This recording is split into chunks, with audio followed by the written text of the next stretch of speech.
कि हर लंबे बंदे को कमर का दर्द होता है, कि हर सेहतमंद बंदे को जिसका वजन ज़्यादा है तो उसको भी कमर की दर्द बहुत होती है। और ये दर्द एक ऐसी शदीद पेन है। मैं आज भी एक अपने डॉक्टर साहब दोस्त से मेरी फ़ोन पे बात हुई, उनको वज़ू करते करते जब उन्होंने टांग उठा के सिंक में रखी है तो उनको ऐसा कमर का खिंचाव हुआ कि उनको उठा के बेचारों को लिटा के बेड पे लिटाया, उस दिन से लेके आज तक वो बेड के ऊपर हैं। ऐसा स्पैज़म और ऐसा खिंचाव पैदा होता है कमर का कि बंदे को हिलने नहीं देता। इसीलिए इसको अर्कोनिसा या सियाटिका कहते हैं। अब होता ये है कि जब ये कमर में खिंचाव होता है तो बंदा चलने फिरने के, काम करने के काबिल भी नहीं रहता। और आपका सवाल ये क्यों हो रहा है? 2 वजह से हो रहा है। एक तो हमारी एक्सरसाइज कोई नहीं है, वॉक कोई नहीं है, हमारी बॉडी में ताकत ही नहीं है इस किसी किस्म के स्ट्रेस बर्दाश्त करने की। नंबर 2, हमारे पोस्चर्स ठीक नहीं हैं।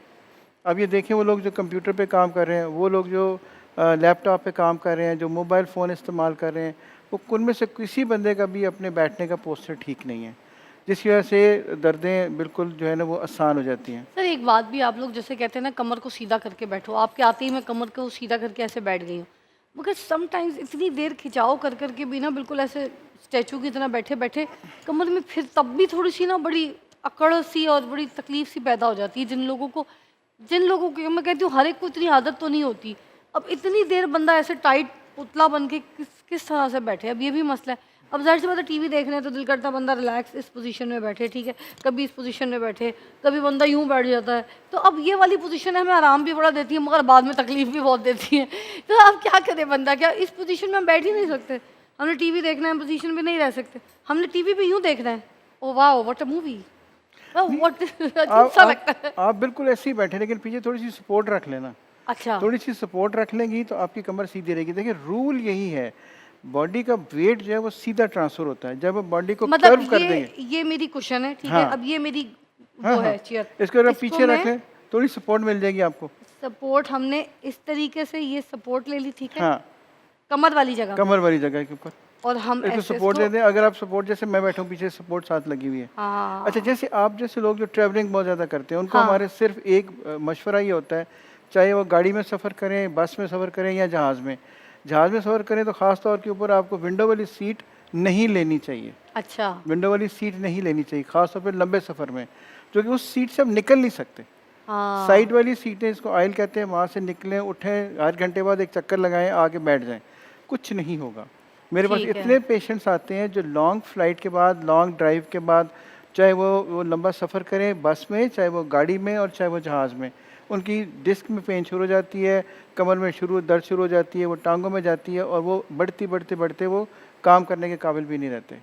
अच्छा सर, अब ये जो मसल पेन होती है कमर में, जो पट्टे हैं उसमें खिंचाव हो जाता है और उस जगह पे ना दर्दें निकल आती हैं, ये दर्द उस जगह पे होती क्यों है और ये दर्द को कैसे ख़त्म करना है अब? अच्छा, दर्द की 2 वजह होती हैं।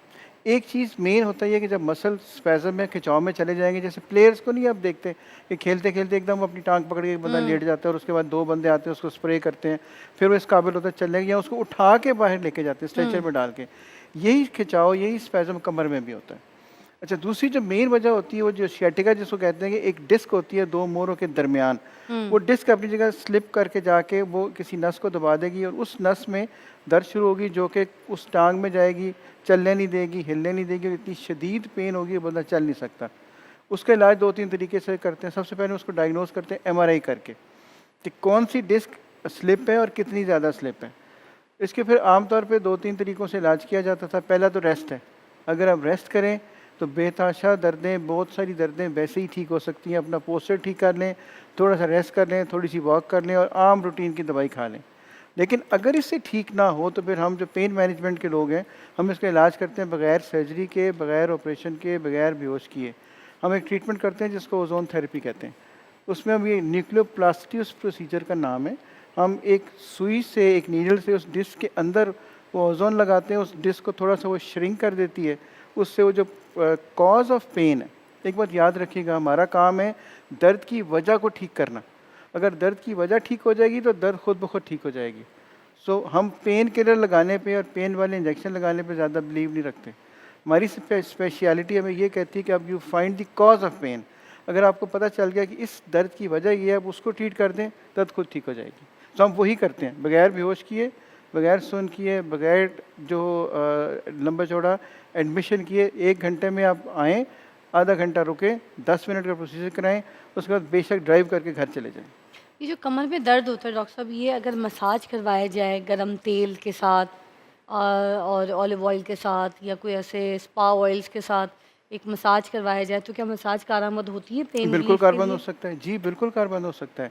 इनिशियली अगर आप एक स्टोन मसाज भी बड़ी ज़्यादा पॉपुलर है, वो तो बहुत आपको सारी पता है किस्में मलेशिया ना, वगैरह देखिए में? स्टोन मसाज का हर कोई बंदा घर में तो नहीं करा सकता, नहीं। लेकिन घर में रूटीन में अगर मसाज जो करा सकते हैं, चाहे वो ऑलिव ऑयल के साथ कर लें, किसी और तेल के साथ करें, इसमें कोई हर्ज नहीं है। ज़रूर करके देखना चाहिए। सारे घरेलू टोटके में इसके हरगिज़ खिलाफ नहीं, आजमाने चाहिए। लेकिन अगर आपको ये महसूस हो कि सब कुछ करने के बावजूद मुझे फ़र्क नहीं पड़ रहा, मुझे दर्द बढ़ गई है, चला नहीं जा रहा, टांग उठाने में प्रॉब्लम हो रही है, तो एक बात याद रखिए, 4 निशानियाँ याद रखें। अगर ज़्यादा देर खड़ा नहीं हुआ जा रहा, जैसे नमाज के लिए खड़े होते हैं, लाइन में खड़े होते हैं, किसी वजह से बिल जमा कराने खड़े होते हैं, इमिग्रेशन में नहीं खड़ा हुआ जा रहा, नंबर 2 ज़मीन पे बैठ के उठा नहीं जा रहा, जैसे नमाज पढ़ के उठते हैं या ज़मीन वाला वॉशरूम से उठते हैं, नहीं उठा जा रहा, ज़्यादा देर बैठा नहीं जा रहा, अगर 4 घंटे 3 घंटे बैठना पड़ गया और साइडें तब्दील करनी शुरू कर दी हैं, और नंबर 4 सुबह सो के उठने में प्रॉब्लम हो रही है, सुबह बंदा छलांग मार के उठ नहीं सकता, उसको अपना आप सेट करने में, सेटल करने में टाइम लग रहा है। इसका मतलब है कि आपकी कमर में और आपकी डिस्क में कोई मसला मौजूद है, जिसको जल्द अज जल्द हल करना ज़रूरी है। नहीं तो फिर बंदा किसी ऐसे स्पैज़म में चला जाता है कि उससे चलना फिरना भी मुश्किल हो जाएगा। तो 4 निशानियाँ कम से कम याद रखें। सर अगर ये पेन बहुत सीवियर हो जाए तो इसका क्या जो है नुकसान हो सकता है इंसान को? प्लीज़ अभी ब्रेक के बाद हम हमें प्लीज़ सही से एलैबोरेट कीजिएगा, ठीक है? हम ब्रेक लेते हैं, ब्रेक के बाद ज्वाइन करते हैं डॉक्टर। जिम में जाते हैं, इनका होता ये है कि ये लोग बग़ैर प्रिपरेशन के किसी बड़े हीरो को देख के उनका यही ख़्याल होता है कि हम पिछले अगले 15-20 दिन के अंदर वही वाली बॉडी बना सकते हैं जो कि अगलों ने सालों में बनाई होती है। फिर ये क्या करते हैं, अगर हमारे पास ट्रेनर अच्छा ना हो, हमारा कोई वो बंदा जो कोच अच्छा ना हो, तो ये जाते सार अगर आप झटके से वज़न उठाएँगे तो वो चीज़ें आराम से वो डिस्क स्लिप कर सकती हैं।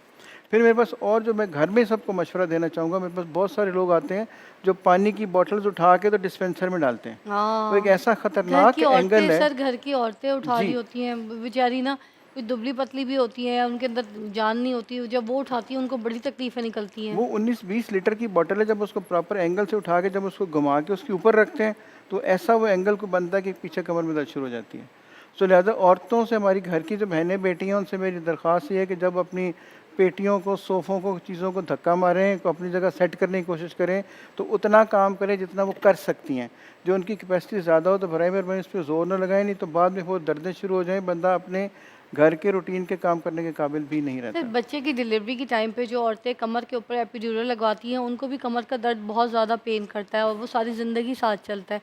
अब मुझे पता नहीं, पहले पहले तो ज़माने में होता था ना, वो मोटी सिरिंज के साथ एपिड्यूरल लगता था। बहुत बारीक सिरिंज वाला तो मेरे ख़्याल से अब आया है।